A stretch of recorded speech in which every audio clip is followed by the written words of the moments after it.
Alhamdulillah, Jabar juara, Allahu Akbar. Mengapa jawabannya mesti alhamdulillah? Kullu amrin zibalin, semua amal yang baik, walam yubda bihamdillah, kalau tidak dimulai dengan alhamdulillah, fahuwa aqta, maka amal itu putus, tidak bisa dibawa mati menghadap Allah. Maka segala sesuatu diawali dengan alhamdulillah. Hari ini kita bisa hidup, kita awali kehidupan kita dengan alhamdulillahilladzi ahyana ba'dama amatana wa ilaihin nusyur. Diberikan rezeki alhamdulillah. Quran hilang 7.000, inna lillah. Insya Allah mudah-mudahan diganti dengan lebih banyak lagi. Jawa Barat juara itu memotivasi karena kita disuruh untuk selalu bersaing. Wa fi dzalika falyatanafasil mutanafisun. Dalam kebaikan orang mesti selalu bersaing. Insya Allah Jawa Barat akan selalu menjadi juara insya Allah. Kenapa ditutup dengan Allahu Akbar? Karena orang yang juara itu muncul egonya, bangganya, saya yang besar, maka dia tutup dengan Allahu Akbar. Walaupun yang juara itu Jawa Barat, tapi yang besar itu tetap Allah. Karena kalau tidak kita akan merasa akulah yang paling besar, maka ditutup dengan Allahu Akbar. Alhamdulillah, Jawa Barat juara, Allahu Akbar. Ustadz dapat penjelasannya dari siapa? Ya saya jelaskan aja sendiri. Kalau benar alhamdulillah, kalau tidak benar mudah-mudahan Allah mengampuni saya dan kita semua insya Allah. Amin ya rabbal alamin. Anak raja membeli katun. Katunnya bergambar janur. Saya tidak lagi berpantun karena sudah dipakai Bapak Gubernur. Itu sekedar membalas saja. Karena tradisi berpantun ada istilah menyambut, kalau tidak dijawab berarti tidak hormat. Saya duduk satu majelis dengan Kiai Haji Dr. Jujun Junaidi, pernah, selalu, sering di TV saya datang ke pondok pesantren beliau. Saya duduk dengan Kang Edwin, pernah. Setiap saya ke Bandung ketemu dengan beliau. Saya duduk satu majelis dengan Bapak Dr. Muhammad Ridwan Kamil, pernah satu majelis, cuman jauh. Tapi satu majelis dengan mereka bertiga baru di Masjid Al-Jabbar ini. Allahu Akbar. Itu hebatnya orang Jawa Barat. Setiap ada nikmat langsung Allahu Akbar. Saya rasa dari seluruh kabupaten, kota, provinsi di Republik Indonesia, satu-satunya yang bisa ngasih nama masjid pakai Asmaul Husna sesuai dengan nama provinsinya cuman Al-Jabbar. Saya sudah coba cari-cari Ar-Rahman, Ar-Rahim, Al-Malik, cobalah cari provinsi. Misalnya kami di Riau mau buat provinsi, mau buat nama masjid provinsi, masjid raya pakai Asmaul Husna, Ar-Riyau, nggak ketemu. Capek juga nyarinya itu. Jadi Masya Allah, tabarakallah. Ini saya tidak sapa satu-satu. Ada Bapak Direktur BJB Syariah, ada Bapak Bupati, Kepala Dinas, Kepala Badan, Kepala Kantor yang ada kepala maupun tidak ada kepala. Hadirin hadirat, muslimin muslimat, mukminin mukminat yang belum kawin dan belum sunat. Insya Allah semuanya dimuliakan Allah Subhanahu wa Ta'ala. Saya tausiah di Masjid Kebanggaan Sumatera Barat di Kota Padang, masjid yang unik, satu di antara 10 terunik di dunia, bisa dicari beritanya. Dan itu yang menggambar, yang mendesain adalah Kang Emil, Bapak Dr. Haji Ridwan Kamil. Jadi saya ini orangnya suka penasaran, termasuk yang di Masjid Palestina itu juga, termasuk Masjid Al-Jabbar, itu nggak ada kubahnya. Masjid yang di Sumatera Barat nggak ada kubahnya, masjid ini juga nggak ada kubah bulat, masjid yang ada di Palestina juga. Betul kata Kiai Jujun Junaidi, masjid yang beliau buat itu gambarnya unik-unik. Lama saya berpikir, mana kubah? Rupanya kubahnya sudah ditumpuk di Makassar. Jadi ditumpuk kubah semua, 99 kubah semua isinya. Itu. Jadi kalau kita cari-cari ketemu juga jawabannya. Saya nggak nanya beliau, saya pikir sendiri, oh kubahnya sudah ditumpuk. Dan ternyata memang Masjid Nabi Muhammad SAW itu pertama kali membangun masjid itu memang nggak ada kubahnya. Tiangnya batang korma, atapnya pelepah korma yang dianyam, lantainya pasir, dindingnya labin, yaitu tanah liat yang dijemur kering. Jadi masjid Nabi itu nggak ada kubahnya. Jadi kalau kita pakai definisi, jika tidak dibuat Nabi bid'ah, maka membuat kubah itu adalah bid'ah. Wa kullu bid'atin dhalalah, wa kullu dhalalatin finnar.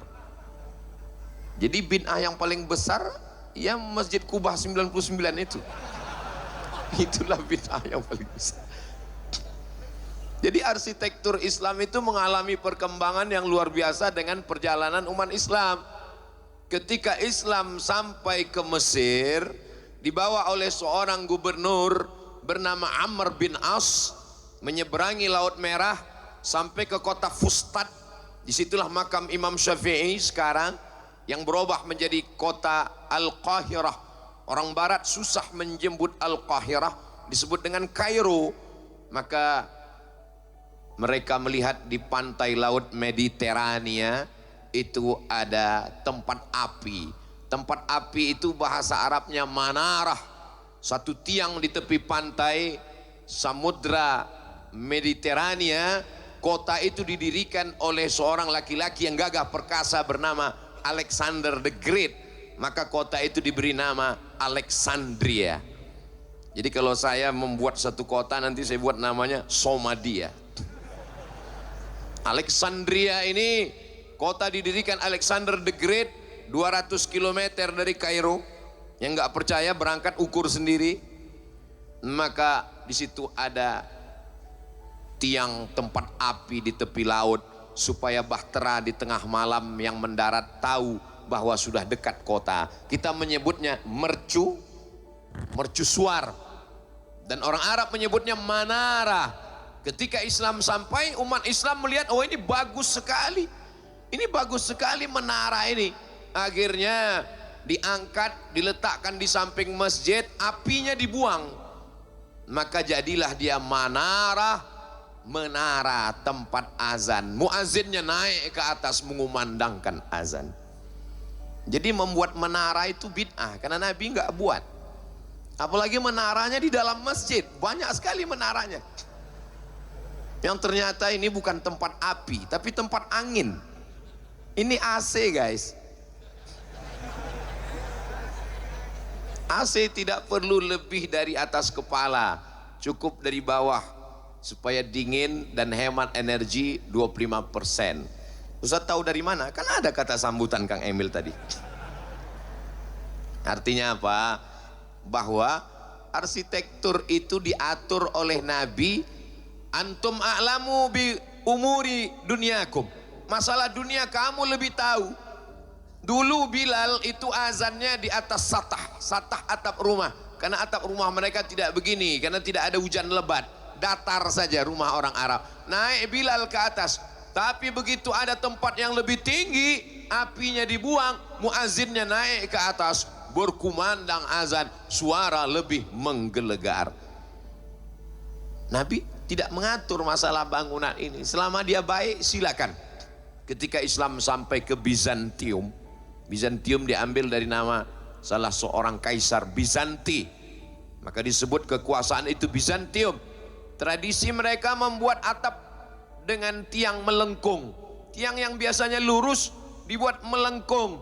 Dengan tiang melengkung itu manfaatnya tidak ada tiang di tengah yang memutus sop, sehingga umat Islam melihat ini bagus sekali, akhirnya dijadikan kubah yang pada awalnya tidak ada Masjid Nabawi itu pakai kubah. Ketika Islam sampai ke Bizantium, ke Romawi, ke Eropa, kalau kita lihat bangunan masjid yang dirubah oleh Muhammad Al-Fatih, yang sebelumnya bangunan yang didirikan oleh Kaisar Konstantin, kota itu bernama Konstantinopel.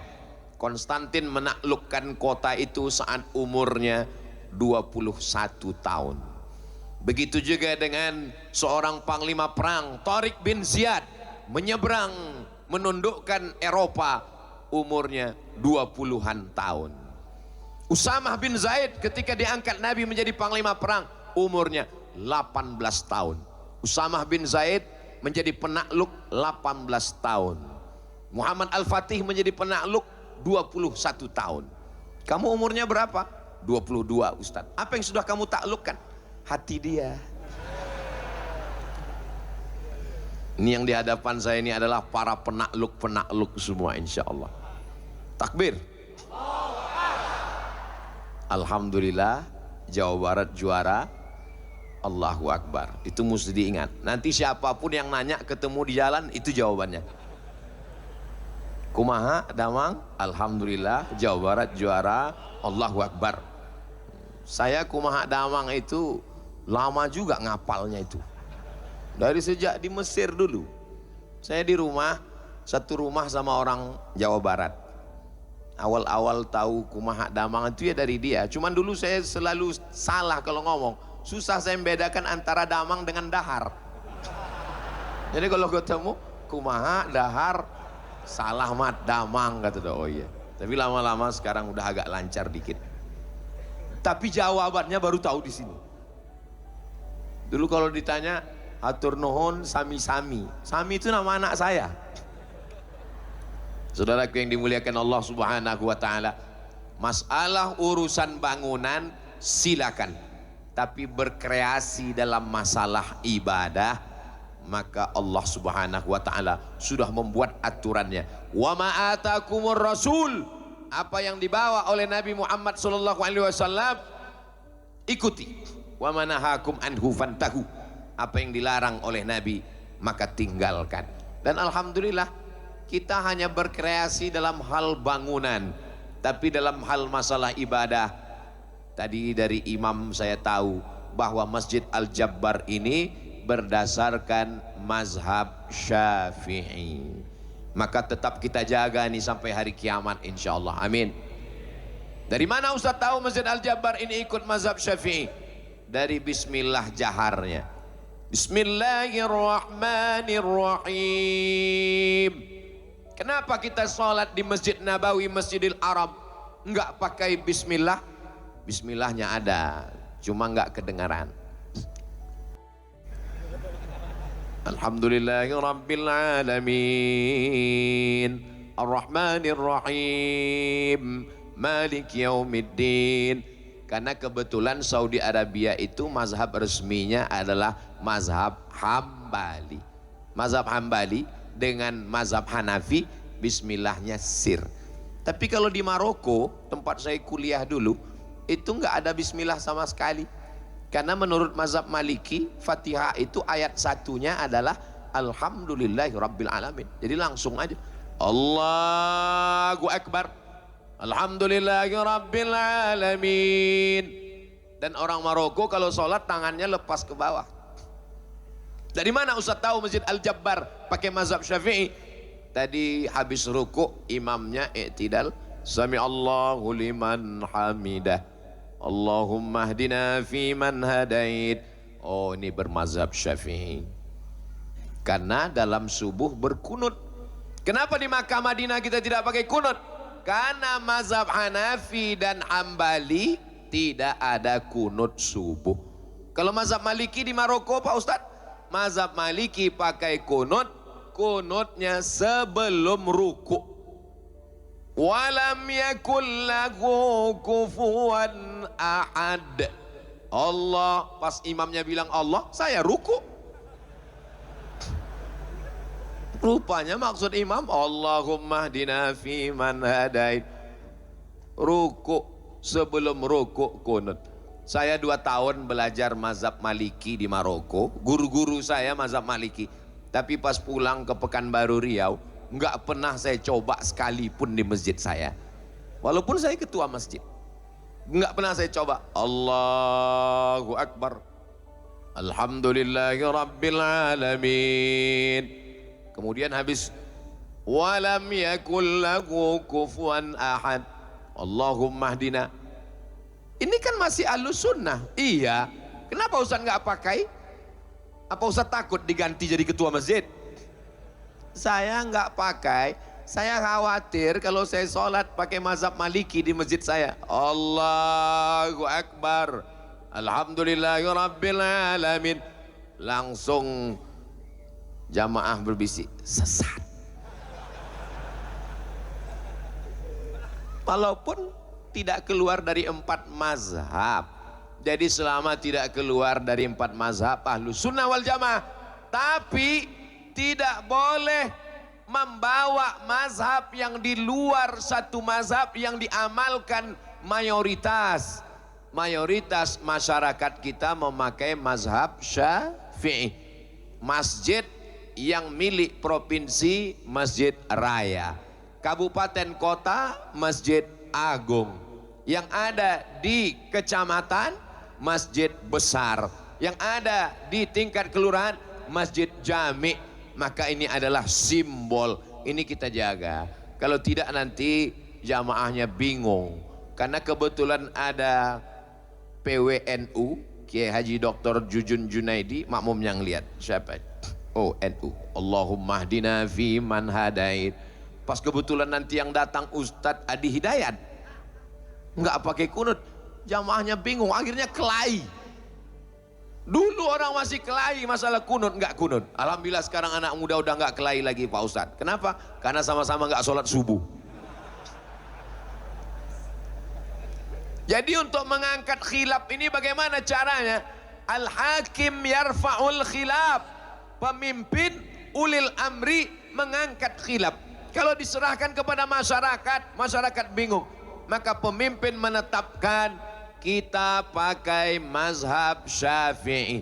Tapi ada masjid pondok pesantren, ada masjid ormas, ada masjid yang dimiliki pribadi, silakan pakai mazhab masing-masing. Saya nggak nyaman di masjid pesantren itu Pak Ustadz. Kenapa? Nggak sesuai dengan saya. Ya salah kamu sendiri, carilah masjid yang sesuai dengan kamu. Ini penting untuk mengatasi masalah-masalah khilafiyah yang terjadi. Inti substansi dari yang saya sampaikan ini adik-adik paham kan? Memang kalau belum sarapan sulit nangkap memang. Yang saya tanya adik-adik itu, karena bapak-bapak insya Allah, saya nggak yakin juga paham. Tapi insya Allah paham. Masjid kita ini jamaahnya 40.000. Allahu Akbar. Kajian insan kamil biasa dilaksanakan duha. Lalu tadi saya tanya, ini kenapa dilaksanakan subuh? Ngikut jadwal Ustadz Somad. Saya jadi nggak enak hati. Tapi jamaah yang nggak bisa datang karena terlalu subuh jangan khawatir. Kajian ini tetap bisa ditonton di channel Ustadz Abdul Somad Official. Subscribe, like, share, and comment. Kemana kita akan membangun bangsa ini ke depan? Kita mengarahkan kepada baldatun thayyibatun wa rabbun ghafur. Dunia ini, NKRI ini, Jawa Barat ini akan tetap menjadi indah kalau ada 4 tiangnya.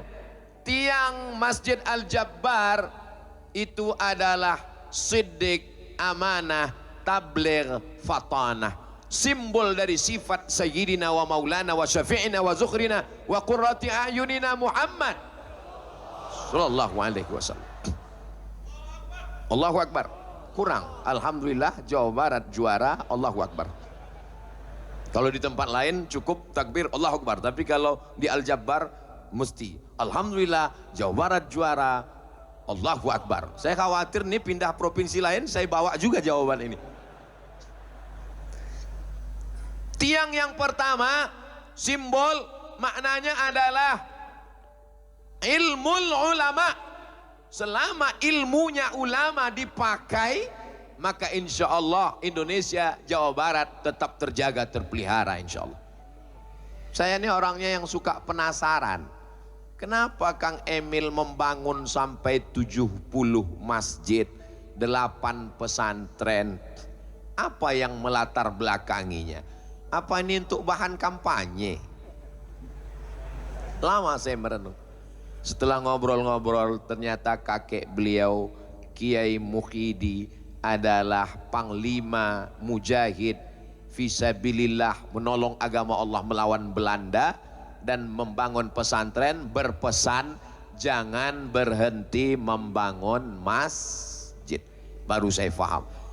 Itu pertanyaan tidak bisa kita tanyakan ke orang melalui WhatsApp. Kita mesti ketemu langsung. Apa motivasi? Ternyata mengamalkan ilmunya ulama. Jadi kalau ilmunya ulama ini diamalkan, insya Allah selama masih ada ulama yang mengawal negeri ini, orang tahunya Hari Pahlawan 10 November. Betul? Orang lupa bahwa Bung Tomo, Jenderal Sudirman meminta fatwa kepada Hadratus Syekh Muhammad Hashim Asy'ari bagaimana sikap kita melawan Belanda. Akhirnya keluarlah resolusi jihad 22 Oktober. Disuarakanlah di setiap pondok pesantren. Para kiai, para ajengan, para pangarsa menyampaikan, ini siapa yang mati melawan Belanda, matinya mati syahid. Kalau mati syahid maka lukanya akan menjadi saksi saat dia bangkit di padang mahsyar. Nyawanya tercabut dari tubuh, rasanya seperti cubitan lembut di atas pipi. Tidak akan terkena azab kubur dan tidak akan kena hisab, langsung masuk ke dalam surga. Itulah yang membuat founding father, pejuang pendiri bangsa ini rela menghabiskan hartanya dan nyawanya. Akhirnya kita merdeka.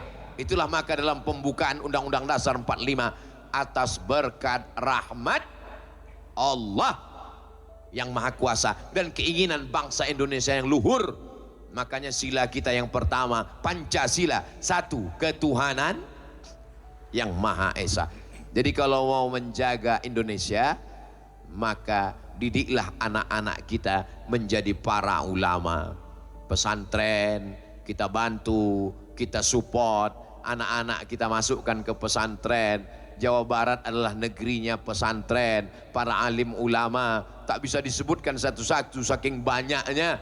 Maka kalau mau menjaga anak-anak kita ini sekarang Bapak Ibu dirusak melalui medsos, melalui judi online, game online, melalui televisi, melalui macam-macam masuk ke dalam kepalanya.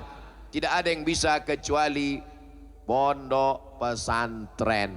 Masuk pagi, keluar sore, cabut, pulang. Apa yang akan terjadi untuk anak-anak kita di masa akan datang?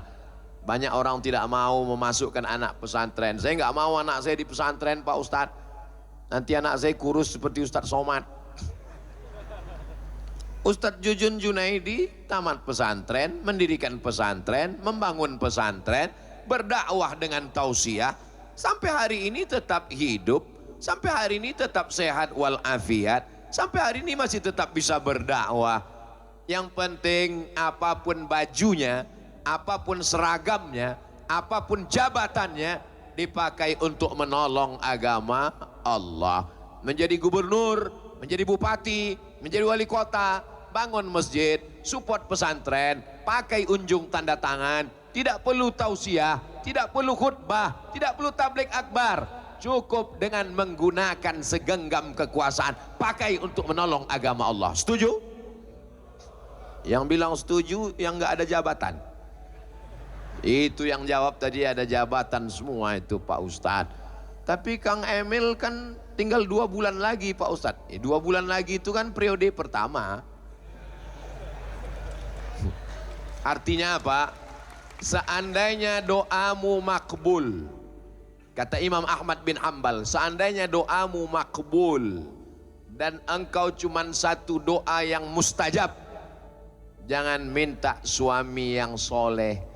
Karena kalau kau punya suami yang soleh, kau belum tentu mau berbagi dengan orang lain. Ibu-ibu siap berbagi? Diam. As-sukutu alamatur ridho. Diam tanda setuju.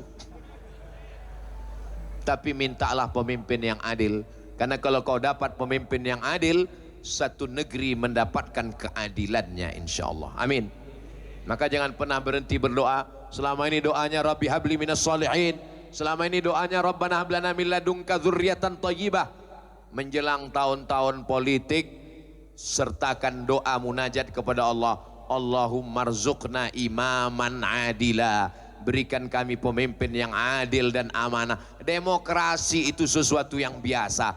Kita tidak lagi tinggal di kerajaan Pasundan pakai sistem monarki. Kita tinggal di negara demokrasi. Gunakan hak suara, berdoa kepada Allah. Doa di Masjid Al-Jabbar lebih khusyuk, apalagi kalau memandang ke atas. Kenapa? Tulisan Allahnya besar. Ya Allah. Gak percaya? Lihat tuh atas. Saudaraku yang dimuliakan Allah Subhanahu wa taala. Ilmul ulama, ilmunya ulama ini, alhamdulillah, yang awalnya khawatir masjid besar, apa ada orang yang ngisi pengajiannya, ternyata ramai melimpah luar biasa. Saya ngikuti juga beritanya ini Pak Gubernur. Saya baca itu awal berita, jamaah ramai datang, rupanya anaknya mandi di kolam. Air mancur. Tapi berita tentang Quran hilang 7.000 itu baru ini keluar. Apakah setelah Quran ini hilang jamaahnya tetap datang?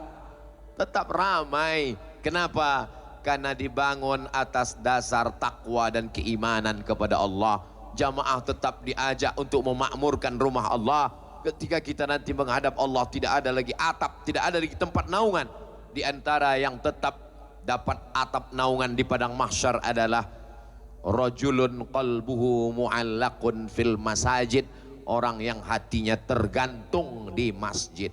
Dan orang yang hatinya tergantung di masjid, inilah jamaah yang hadir 20.000 subuh ini. Allahu Akbar. Salah, alhamdulillah, Jawa Barat juara. Allahu Akbar. Kenapa hatinya tergantung di masjid? Ini kan subuh hari Ahad, hari libur, tanggal merah. Berapa banyak umat Islam meliburkan diri sholat subuh tanggal merah. Hari balas dendam.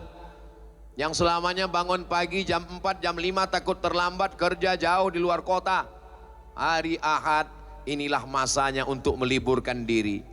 Papa nggak sholat tanggal merah mama. Tapi tidak bagi masyarakat Jawa Barat. Subuh libur, Masjid Al-Jabbar tetap penuh melimpah ruah, bahkan sampai ke atas. Saya pikir atas ini kosong, ternyata ada juga orang tuh melambaikan tangan mereka dari atas. Ibu-ibu khusus. Ini awalnya laki-laki di bawah, perempuan di atas. Jadi kalau ada orang mengatakan Islam mendiskreditkan perempuan, Islam melemahkan perempuan, Islam merendahkan perempuan, kalian belum sholat di Masjid Al-Jabbar. Ketika kalian di Al-Jabbar baru kalian tahu bahwa perempuan letaknya di atas, harkat, martabat, kehormatan dirinya dimuliakan. Kalau ada saudari-saudari saya perempuan dari Sabang sampai Papua merasa direndahkan oleh suaminya, merasa dilecehkan oleh suaminya, merasa diinjak-injak oleh suaminya, ingin merasa tinggi dihormati, datang ke Masjid Al-Jabbar, naiklah ke atas. Nanti kau lihat suamimu di bawah, kau yang di atas. Jadi arsitektur juga mesti ada pemahaman keislaman. Di mana posisi perempuan? Ada yang membuat posisi perempuan dimasukkan ke dalam kamar, karena baginya perempuan lebih baik di tempat yang tertutup, tidak boleh ada sama sekali. Padahal ada hadis lain, la tamna'u ima Allah masajidallah, jangan larang perempuan ke masjid. Kalau nggak boleh perempuan ke masjid, untuk apa ada pintu babun nisa?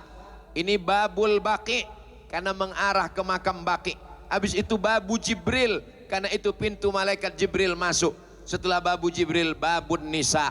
Dulu kalau ada laki-laki lewat di situ, dicambuk sama Umar bin Khattab. Nggak boleh masuk dari pintu babun nisa. Sekarang bisa masuk Pak Ustadz? Nggak bisa juga, karena itu tembus ke Raudhah, dikawal sama polisi. Kalau mau cobalah masuk. Haji.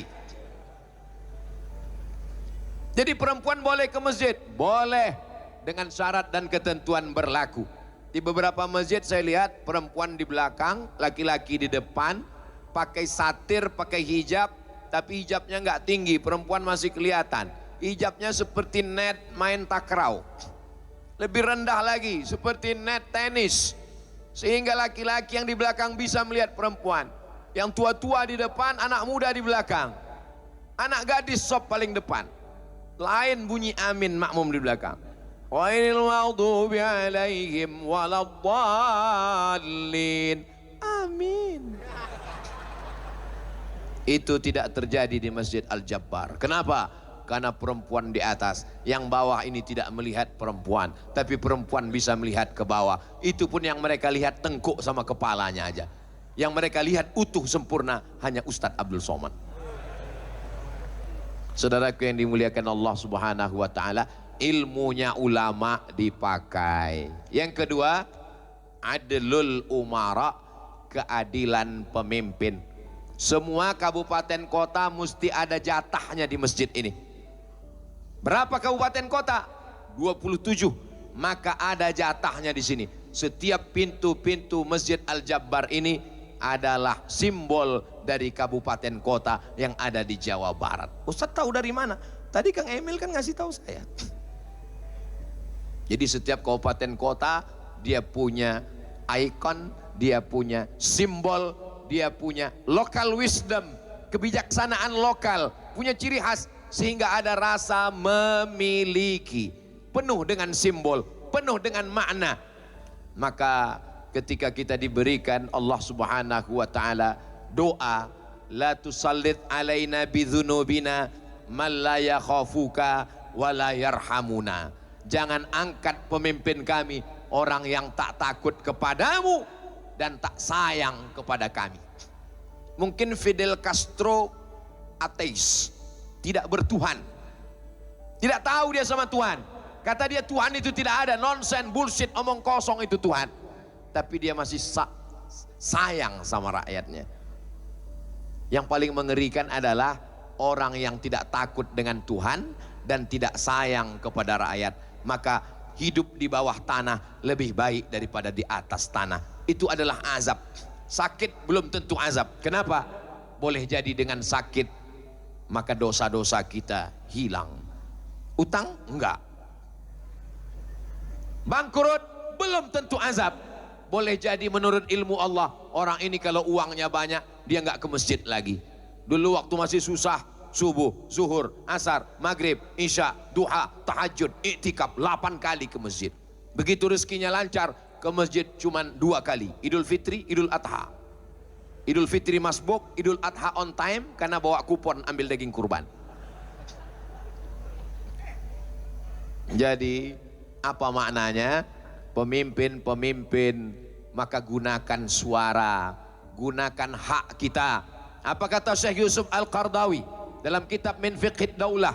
Sampulnya warna hijau tua, dicetak oleh Darus Syuruk. Ketika engkau menggunakan pakumu di atas kertas, saat itu engkau bersaksi di hadapan Allah. Aku bersaksi, orang ini layak menjadi pemimpinku di masa akan datang. Maka di antara dosa besar, ala adullukum ala akbaril kabair, maukah kamu aku tunjukkan dosa terbesar di antara dosa besar? Isyrak, insya Allah kita tidak lagi syirik. Uququl walidain, insya Allah kita tidak durhaka kepada orang tua. Yang kita khawatirkan dosa terbesar ketiga adalah syahadatuz zur, memberikan kesaksian palsu. Orang-orang Jawa Barat tidak mempan dengan money politik. Bertebaran duit-duit politik mereka tidak akan ambil. Kalau ada yang ngasih 50.000, kami tidak akan mengambil. Kalaupun ambil duitnya, jangan pilih orangnya. Setuju? Setuju semua. Padahal itu nggak benar. Jamaah yang dimuliakan Allah Subhanahu wa taala. Money politik merusak demokrasi. Demokrasi adalah bagi orang modern cara yang paling baik. Karena ketika demokrasi ini jahat Pak Ustadz, demokrasi ini salah Pak Ustadz, suara terbanyak suara Tuhan. Kalau ada 10 orang diajak sholat pakai demokrasi, yang 9 mengatakan nggak perlu sholat, yang ngajak sholat cuma 1, hayya 'alas shalah, yang 9 hayya 'alal bola. Yang menang mana? Yang menang bola, yang sholat salah. Itu karena cara berpikir kamu salah. Karena demokrasi kamu pahami 9 bola 1 sholat. Kalau yang 10 ini dimasukkan ke pesantren, dididik, ikut pengajian insan kamil, memang iklan ini mesti ada. Diajak pengajian ke Al-Jabbar, akhirnya mereka menjadi orang baik. Maka yang 9 mengatakan hayya 'alas shalah, yang 1 hayya 'alal bola. Maka orang sholat dulu baru main futsal. Betul? Jadi yang salah bukan demokrasinya, tapi orangnya. Ini sebagai salah satu mekanisme cara memberikan inspirasi, aspirasi suara kita. Nah, jadi orang ketika dia menggunakan demokrasi, bukan berarti dia sudah menghilangkan Allahu Akbarnya. Sekarang ini dibagi jadi 2. Siapa yang mengatakan Allahu Akbar, berarti dia kaum religius yang tidak nasionalisme. Siapa yang mengatakan merdeka, berarti dia orang nasionalisme yang tidak religius. Ini yang bagi ini siapa? Tidak ada pembagian seperti itu. Karena negeri ini dimerdekakan oleh orang yang religius sekaligus nasionalisme. Hubbul watan minal iman. Kalau tidak hubbul watan, tidak berjuang, ulama dibuang sampai ke Cape Town, Afrika Selatan. Siapa namanya? Syekh Yusuf Al-Makassari, Tajul Khalwati. Tarekatnya 2. Yang pertama Khalwati, Khalwatiyah. Yang kedua adalah Syattariyah. Dibuang dia ke Ceylon. Belanda tidak suka dengan orang tarekat. Orang tarekat itu apa? Cuman zikir aja. Allah, Allah, Allah, Allah, Allah, Allah. Orang tarekat dengan zikir Allah, Allah, Allah. Itulah dia tidak takut mati. Dibuang karena dianggap membangkitkan semangat jihad melawan Belanda. Dibuang ke Ceylon. Sampai di Ceylon dia tetap berdakwah. Orang Ceylon masuk Islam. Dibuang ke Afrika Selatan. Nelson Mandela memberikan penghargaan. Maka ada satu kampung Melayu yang ada di Cape Town, Afrika Selatan. Bukti bahwa mereka berdakwah, mengajak ke jalan Allah Subhanahu wa taala. Atas doa para ulama, maka bangkitlah negeri ini. Siap jaga NKRI? Siap jaga Jawa Barat? Siap jaga Bandung? Takbir! Allahu Akbar. Jawa Barat juara, alhamdulillah. Kebalik Pak Ustadz, saya tahu, cuman ngetes jamaah aja. Yang ketiga, sakhaul aghnia. Tiang menara yang ketiga Masjid Al-Jabbar adalah orang-orang kaya yang dermawan, yang mampu bangun masjid dengan hartanya, bangun. Yang mampu bangun masjid dengan tanda tangannya, bangun. Yang mampu bangun masjid dengan tablik akbarnya, bangun. Tapi kalau peletakan batu pertama, jangan ajak Ustadz Somad. Tapi kalau pemencetan tombol, tablik akbar, pengguntingan pita, silakan. Berikut ini peresmian masjid, pengguntingan pita oleh Ustadz Abdul Somad. Kan keren. Peletakan batu pertama nggak nambah-nambah. Ini semua anak-anak muda yang hadir ini, mereka tidak mati sebelum bangun masjid. Yang nggak bilang amin mati duluan. Ustadz nggak boleh ngancam Pak Ustadz. Beliau bangun 70 masjid. Kita paling tidak sebelum mati pernah bangun masjid sekali pun jadilah, insya Allah. Amin. Man bana masjidan, siapa yang bangun satu masjid, banallah mithlahu baitan fil jannah, dibangunkan Allah untuknya satu tempat dalam surga. Satu masjid. Kalau 70 masjid, apa enggak bingung tuh mau masuk yang mana? Nah, itulah paling yang dekat-dekat pasti dapat duluan. Ustadz Jujun dapat satu masjid nanti di surga. Kang Edwin dapat. Ustadz, tentu saya lebih dapat. Saya kan lebih dekat tadi duduknya. Saudaraku yang dimuliakan Allah Subhanahu wa taala, Nabi Muhammad itu miskin, susah, melarat, meninggalkan dunia. Itu Muhammad yang mana, Beb? Kamu belajar di mana? Nabi Muhammad miskin. Nabi Muhammad menikah dengan Khadijah, maharnya isruna bakarah, 20 ekor onta. Saya baru dapat kiriman video, onta yang paling mahal tahun ini 350 juta. Nggak usah kita pakai itu, naik darah tinggi kita. Kita pakai onta yang paling murah karena kita udah lama kenal, 50 juta aja. Nabi menikah dengan Khadijah, maharnya 20 ekor onta. Kalau satu ekor onta 50 juta, kali 20 ekor, 1 miliar maharnya dengan Khadijah. Anak muda 25 tahun nikah, maharnya 1 miliar. Saya tahu, tausiah ini akan menaikkan harga mahar di Bandung. Jangan gelisah, tenang dulu. Karena setelah ini akan saya sebutkan hadis yang akan menurunkan mahar itu lagi. Jangan sampai setelah ini nanti unjuk rasa semua anak muda di Bandung. Jangan undang lagi Ustadz Somad ke Al-Jabbar. Turunkan harga mahar, turunkan harga mahar. Dia hanya menambah penderitaan jombloan. Menikahlah guys. Sebab yang jomblo itu cuman iblis.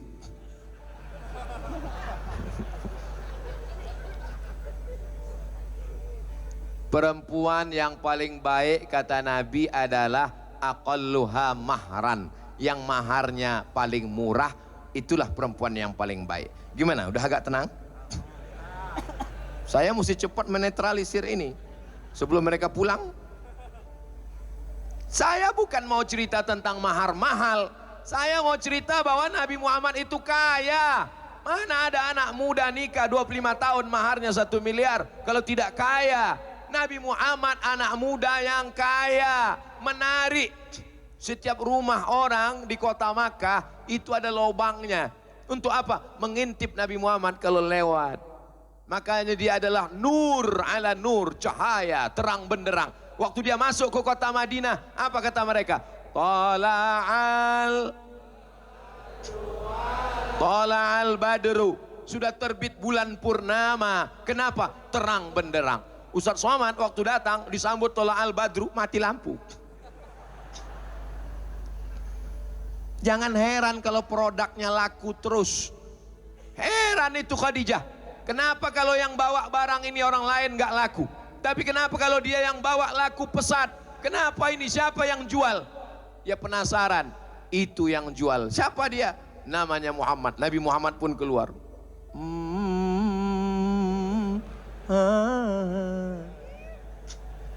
Mana tahu mau dibuatkan video pendeknya. Soundtracknya begitu.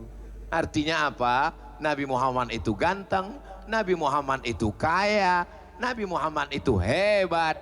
Begitulah anak-anak muda di Bandung, Jawa Barat. Amin. Kalau ada yang gak ganteng, miskin, susah, melarat, bawaannya mau mati, cepatlah pindah ke provinsi lain. Kumaha, damang?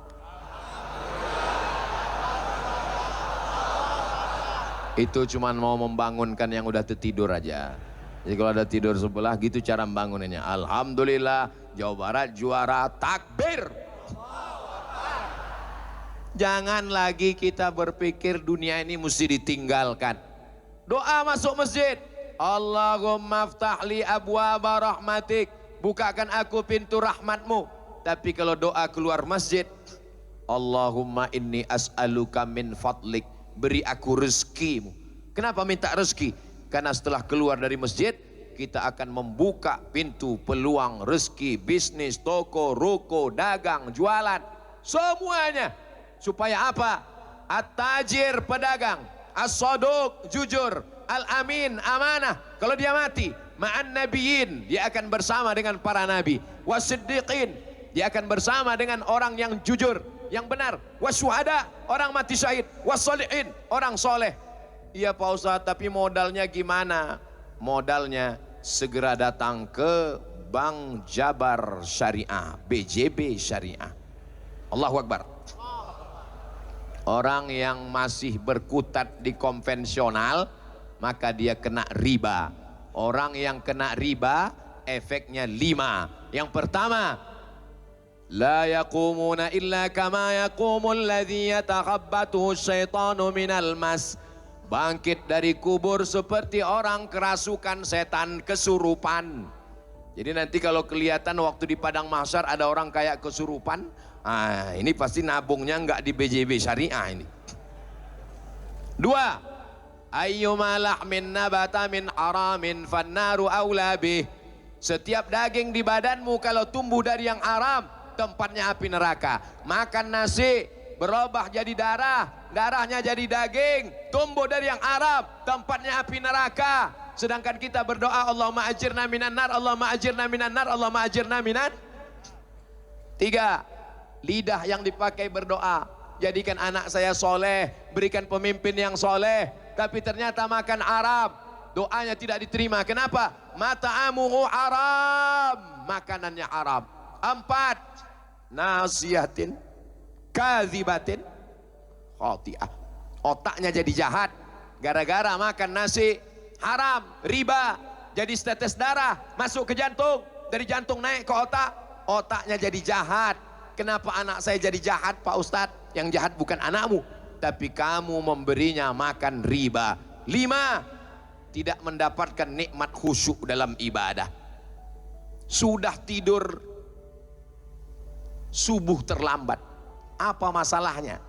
Cacingan, kurang gizi. Yang kedua, karena makan haram, diharamkan Allah untuk mendapatkan lezatnya, nikmatnya, manisnya ibadah. Jadi solusinya Pak Ustadz, beralih ke BJB Syariah. Ini Ustadz ini dapat bisikan, enggak ada. Saya enggak ketemu dengan beliau. Saya baru tahu beliau tadi disebutkan protokol ke depan. Saya di mana-mana memang mensupport bank syariah. Dulu saya selalu diundang di bank konvensional, sekarang enggak lagi.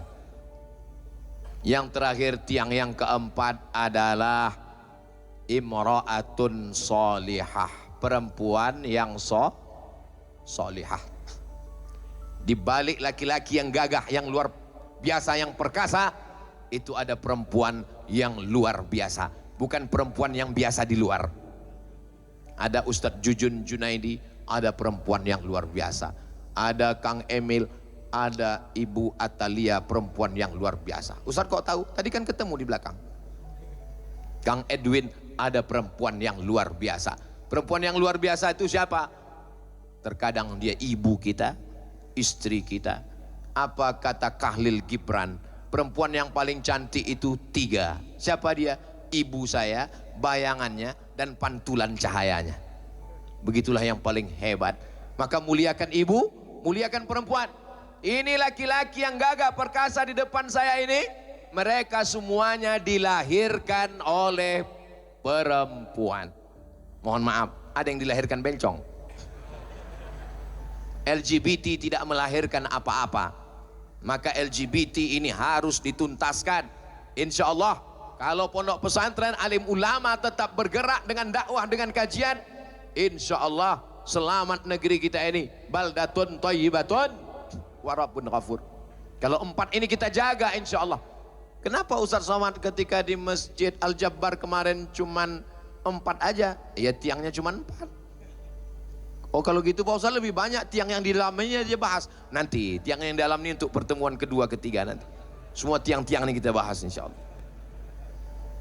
Makna Al-Jabbar artinya yang maha kuasa dan gagah perkasa. Raja-raja itu disebut dengan Jabbar. Maka ketika nanti pada hari kiamat Allah bertanya, Ainal Jabbarun? Mana raja-raja yang gagah perkasa? Mana? Semua raja-raja mati. Bupati-bupati mati. Wali kota mati. Gubernur jangan, ada orangnya. Semua akan mati menghadap Allah Subhanahu wa taala. Maka pada saat itu Allah bertanya, Ainal Jabbarun? Mana raja-raja yang berkuasa? Anal Jabbar, kata Allah, akulah yang maha kuasa. Itu makna Al-Jabbar. Mana tahu nanti ibu-ibu pulang ditanya sama anaknya, mama dari mana? Dari Masjid Al-Jabbar. Arti Masjid Al-Jabbar itu apa, Ma? Masjid Jawa Barat. Betul, nggak salah. Jabar itu memang Jawa Barat. Salah satu Al-Asmaul Husna. Makna Jabbar dua. Yang pertama, Jabrul Qahri, menguasai segala yang berkuasa. Tidak ada yang berkuasa kecuali Allah. La ilaha illallah. Ayatnya sudah dibacakan Kang Emil. Tu'izzu man tasha wa tudhillu man tasha. Siapa yang mau kau angkat ke atas, siapa yang mau kau jatuhkan ke bawah. Biadikal khair, dalam kuasamu ada kebaikan-kebaikan. Jadi kalau hari ini kita diberikan kuasa Allah, kuasa itu dipakai untuk menolong agama Allah, menebarkan kebaikan. Wa ma arsalnaka illa rahmatan lil. Makna yang kedua adalah Jabrur Rahmah. Jabrur Rahmah artinya menanamkan kekuatan di dalam hati orang yang terluka. Tidak ada manusia yang tak pernah terluka. Saya sampai hari ini masih terluka. Ibu saya meninggal 2019. Sampai hari ini kalau ketemu dengan orang, Ustadz kenalkan ini emak saya umurnya 80. Dalam hati saya, betapa tidak adilnya Tuhan. Tapi kemudian Allah ingin saya tahu cerita lain. Saat saya pergi ke Pontianak, saya ketemu dengan bapak-bapak. Ustadz Somad tolong doakan anak ini. Kenapa? Ibunya meninggal, dia kelas 5 SD. Oh ternyata aku mesti bersyukur di antara kisah-kisah banyak manusia. Makna Jabbar, Jabrur Rahmah, menghibur, menguatkan, pelipur lara, mengokohkan hati orang yang terluka. Semua hati yang terluka dikuatkan Allah Subhanahu wa taala. Membangun masjid sudah, menyantuni anak yatim sudah, pondok pesantren sudah, tapi ada satu yang belum. Apa dia? Ridho menerima takdir Allah. Itulah makom yang paling tinggi. Semua orang yang masuk surga nanti ditanya sama Allah, Madza turidun? Kalau bahasa Sundanya, what do you want atuh? Madza turidun? Hai penghuni surga, kamu mau apa lagi? Semua sudah kuberi. Kata penghuni surga, ada satu yang belum ya Allah. Apa? Ridhaka. Kami belum dapat ridhamu. Kata Allah, yang dapat ridhaku cuma satu. Orang yang ridho menerima takdirku. Itulah yang paling berat dalam hidup. Yang paling berat adalah menerima. Betul. Banyak. Betul Pak Ustadz. Saya baru aja, dia diambil teman satu semester Pak Ustadz. Yang paling sulit adalah menerima keputusan Allah Subhanahu wa ta'ala. Makanya orang tasawuf mengatakan, ilahi anta maksudi wa ridhaka matlubi. Makanya kita berdoa enggak minta surga, yang kita minta itu ridha. Allahumma inna nas'aluka ridhaka wal jannah. Karena kalau minta surga belum tentu dapat ridha, tapi kalau minta ridha Allah, semua Allah kasih. Siapa yang dapat ridha? Nabi Muhammad SAW. Meninggal ayahnya, belum sempat dia lihat. Meninggal ibunya, belum sempat dapat kasih sayangnya. Meninggal kakeknya, belum sempat dapat buah hatinya. Akhirnya pada saat yang paling berat, meninggal suaminya, meninggal istrinya Khadijah, meninggal pamannya tempat bergantung, jatuh sejatuh-jatuhnya. Dan anaknya Ummu Kulthum, Ruqayyah, Zainab, ketiga-tiganya meninggal saat Nabi masih hidup. Cuman Fatimah Zahra yang meninggal 6 bulan setelah Nabi Muhammad SAW. Dan dia ridho. Itulah maka bunyi ayatnya, wala saufa yu'tika rabbuka fatarda. Jadi makna Al-Jabbar, Jabrur Rahmah, menguatkan hati orang yang hatinya terluka. Kalau kita ridho dengan semua keputusan Allah ini, insya Allah Tapi ini yang enak ini kan cuman menceramahkannya aja. Saya terus terang kalau ceramah ya, tapi sampai hari ini saya masih lagi berat menerima yang ditakdirkan Allah. Maka kita selalu minta doa, doakan supaya Ustadz Somad diberikan istiqomah, supaya diberikan ridha Allah Subhanahu wa ta'ala. Tadi saya mulai jam 6:30, sekarang sudah jam 6:30 dan terbukti cahaya sudah mulai masuk ke dalam. Itulah yang dapat saya sampaikan. Terima kasih atas segala perhatian. Mohon maaf segala kesilapan dan kekhilafan. Di akhir majelis mari kita sama berdoa. Mudah-mudahan Allah menjadikan Bapak Gubernur beserta Ibu, Majelis Ta'lim Insan Kamil, Ustadz Jujun Junaidi beserta seluruh jamaah Jawa Barat, Indonesia selalu dalam kebaikan-kebaikan. Ala hadhihi niyya wa kulli niyatin salihah. Al-Fatihah. A'udzu billahi minasy syaithanir rajim. Bismillahirrahmanirrahim. Alhamdulillahi rabbil alamin. Arrahmanir rahim. Maliki yaumiddin. Iyyaka na'budu wa iyyaka nasta'in. Ihdinas siratal mustaqim. Siratal ladzina an'amta 'alaihim ghairil maghdubi 'alaihim waladdallin. Amin.